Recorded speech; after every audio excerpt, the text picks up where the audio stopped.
Namaskar, I am Shreyanka and you are watching Mobile News 24/7. Let's have a look on the top headlines of the day.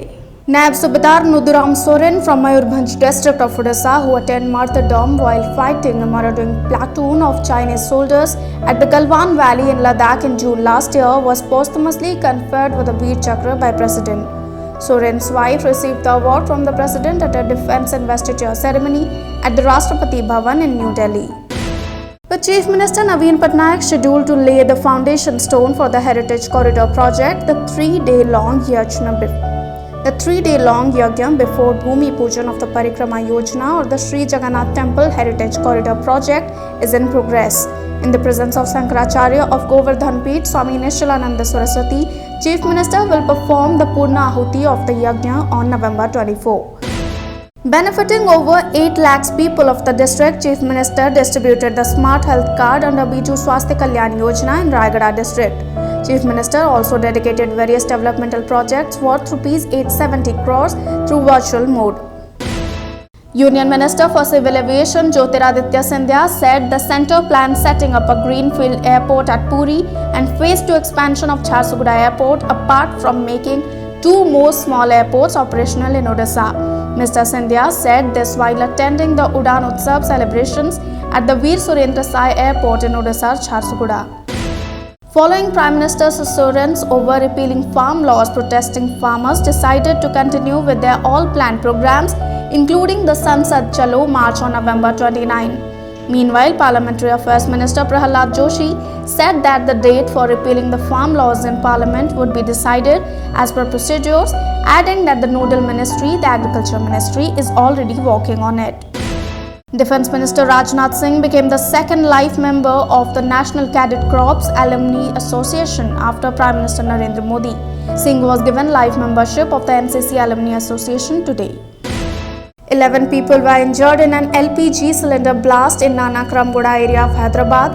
The injured were admitted to the government-run Gandhi Hospital, where the condition of 2 of them is stated to be critical.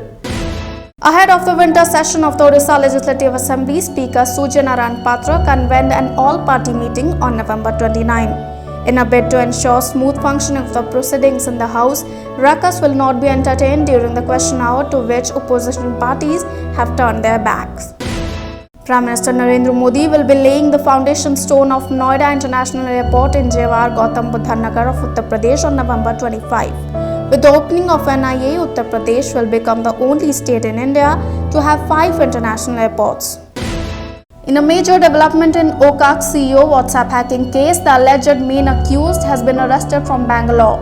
Identified as Okwudri Pascal, the Nigerian national was nabbed while withdrawing money from an ATM.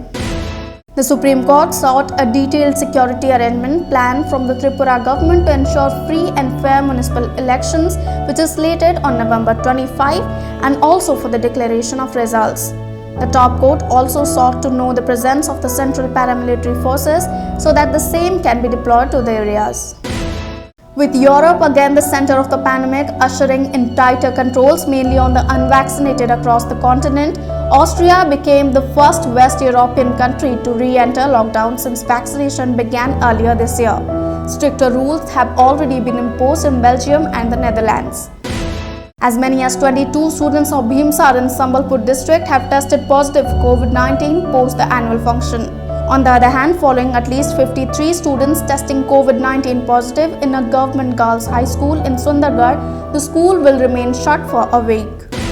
India in the last 24 hours reported 236 fatalities and 7,579 new cases of COVID-19. In the meantime, Odisha registered 2 deaths and 212 new positive cases of COVID-19. After successfully hosting the 2018 Men's Hockey World Cup, Bhubaneswar is decked up to host the prestigious FIH Hockey Men's Junior World Cup 2021, which will be held from 24 November to 5 December, featuring 16 teams at Kalinga Stadium. Due to pandemic restrictions, the match is planned to be conducted sans spectators. With sheer popularity of the sport, fans will be able to watch live telecast of all the matches. To stay updated, keep watching Mobile News 24/7.